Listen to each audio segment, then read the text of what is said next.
Hi. Welcome to week 11 of the Milan Art Institute Mastery Program. I'm Chris Cheney. I'm an artist based in Melbourne, and I'm going through the program. So this is week 11, and just as we're kind of getting the hang of this, like oil painting and drawing realistically, representationally, they just threw a wrench in the works. So let's talk about this a little bit. Okay. This was to be expected. This is an oil painting. We worked with optically mixing the colors. So to get a brown, for example, you would want to lay down complementary colors. So you would lay down like green, and then you would lay down red over the top of it.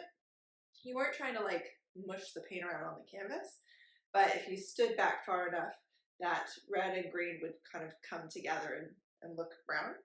So that's what we were doing. This is about 3 sittings. You work fairly quickly, and the trick is to not overwork it. So I'm quite happy with how this came out, and I feel like now with the oil painting, I'm getting the hang of it. Like I'm getting the hang of how to work with the materials, using glazes and opaques and stuff like that. And then this was the white on black drawing. So this is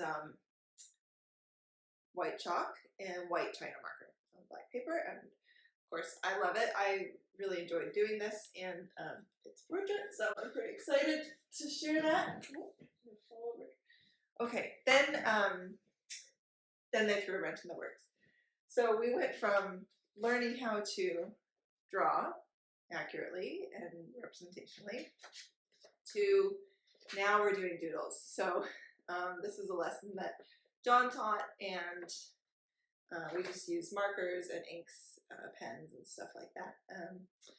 And this is, it was quite fun. I guess it was not too bad, but it definitely sort of throws you because you're like, you spend all this time working on these skills, and then suddenly like all those skills are out the door, and now there's a whole new set of skills that you have to learn.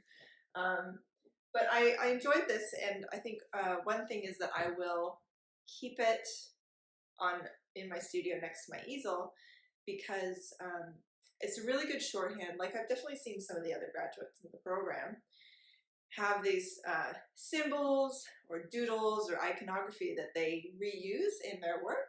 And that's sort of part of how you identify their style or their voice. One girl that I follow, she used a lot of checkerboards. Some people use writing, and they like have a certain kind of font that they write in.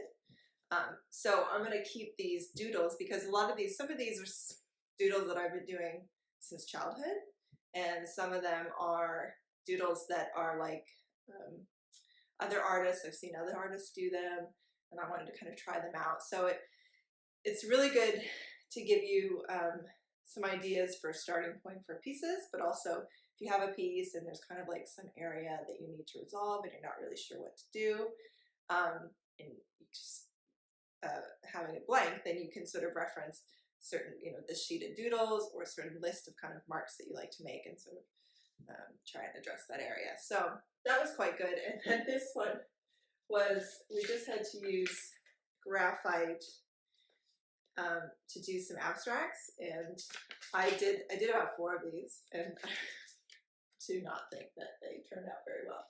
So I don't really like doing abstracts. I think that's why I do an abstract background, and then I do the portrait over the top, because the abstract's just too open-ended. I can't handle it. So that was week 11. One thing I wanted to talk about today was time-lapse videos. So I do a lot of time-lapse videos. I also do, real-time videos. But I've seen people on Instagram say that they don't like time-lapse videos. They don't do them because it devalues the work and the amount of time that went in. And yeah, of course, 4-hour painting comes together in 30 seconds. It does devalue that, but I don't think it does. So hear me out. I don't charge for my paintings based on how long I spent on them. And when I look at other people's paintings and I look at the price, I don't at all think that that's a reflection of how much time they spent on it. So I don't think that the value of the painting is related to how much time you spend on it. It's about whether someone connects with it, whether they want it, whether they're, do they want it more than the money that they have? And also I know artists that, well, some artists actually, the less time they spend on a painting, the more they charge, because they've spent a lot of time honing their skills and getting to a point where they can paint fast. So actually, if you're valuing your painting or charging based on how much time it takes you, then the better you get, the faster you get, the less you're going to charge for paintings. Not really. So let me know what you think. You can comment below in the video or wherever you're watching this, and we can have a discussion. All right, so this is week 11.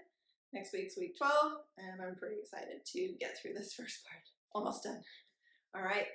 If you like what you see, you can subscribe, follow me on the socials, whatever. You're going to see the rest of this journey. All right. Thanks. Bye.